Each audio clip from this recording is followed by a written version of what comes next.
Vielleicht noch eine schnelle Geschenkidee. Selbstgemachtes Öl für kuschelweiche Haut. Noch sind sie in einigen Märkten zu finden oder liegen im Garten herum. Die Quitten.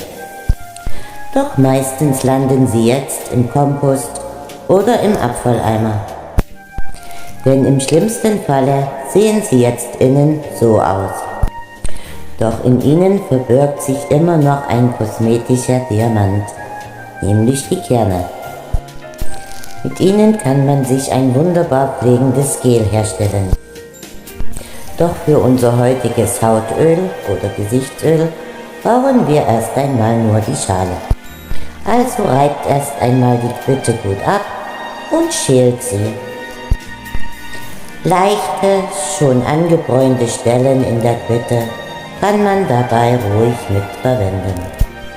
Da wir ja auch auf die unverletzten Kerne scharf sind, schneidet die Quitte in der Mitte ringsherum ein und dreht sie auseinander.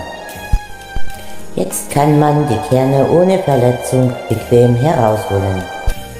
Den Link, wie man ein wunderbar pflegendes Gel herstellen kann, gebe ich in die Beschreibung. So, die Schale wird jetzt in kleine Stücke geschnitten.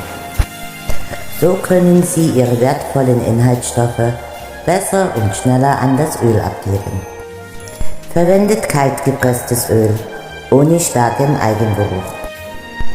Ich benutze jetzt hier Sonnenblumenöl und Rapsöl. Die klein geschnittene Schale gebe ich jetzt in ein Glasgefäß, welches ich gut verschließen kann. Das Öl wird jetzt darüber gegossen, und zwar mindestens so, dass die Schale gut bedeckt ist. Welches Öl ihr dabei verwendet, könnt ihr selbst auswählen. Mandelöl ist natürlich sehr, sehr gut, aber da ich nur Rapsöl und Sonnenblumenöl im Haus habe, wird auch dieses ein ganz tolles Ergebnis bringen. Die nächsten 5 bis 6 Tage stelle ich das Öl auf einen nicht ganz aufgetretenen Heizkörper.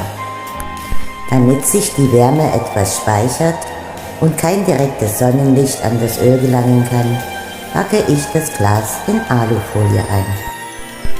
Und damit mein Körper- und Gesichtsöl die Haut auch wirklich effektiv straffen kann, füge ich jetzt Sternanis dazu. Alternativ könnt ihr auch 3 bis 4 Nelken und 4 bis 5 Lorbeerblätter verwenden. Jetzt schneide ich noch eine Viertel Mango in schmale Scheiben. Diese muss ich jetzt gut trocken tupfen und für einen Tag auf der Heizung austrocknen lassen. Ich gebe sie erst in das Öl, wenn sie etwas angetrocknet ist, damit sich kein Schimmel bilden kann. Mango, Quitte und die Gewürze verwandeln unser Öl in den nächsten 4 bis 5 Tagen in ein Hautpflegeprodukt, was Falten beseitigen kann, was die Haut kuschelweich macht, was duftet und ein angenehmes Hautgefühl hinterlässt. Werft auch die leeren Ölflaschen nicht weg, sondern säubert sie gut. Die nächsten 5 bis 6 Tage muss das Öl täglich einmal umgerührt werden, damit sich kein Schimmel bilden kann. Wenn das Öl eine schöne gelbe Farbe und einen guten Duft angenommen hat, kann es abgefüllt werden. Dazu wird es einfach durch ein Sieb gegossen. In den gereinigten Ölflaschen kann man es jetzt optimal aufbewahren. Und natürlich müssen wir auch eine kleine Probe machen. Ich trage es vor auf meinen Arm auf und bin begeistert von dem samtlichen Gefühl, was es hinterlässt. Es zieht auch sehr leicht ein und duftet richtig, richtig gut.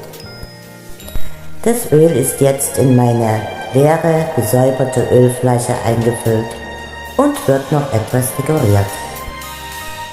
Ich denke, ich habe jetzt ein Geschenk, was individuell ist und bestimmt nicht jeder hat. Dankeschön fürs Zuhören und Zuschauen.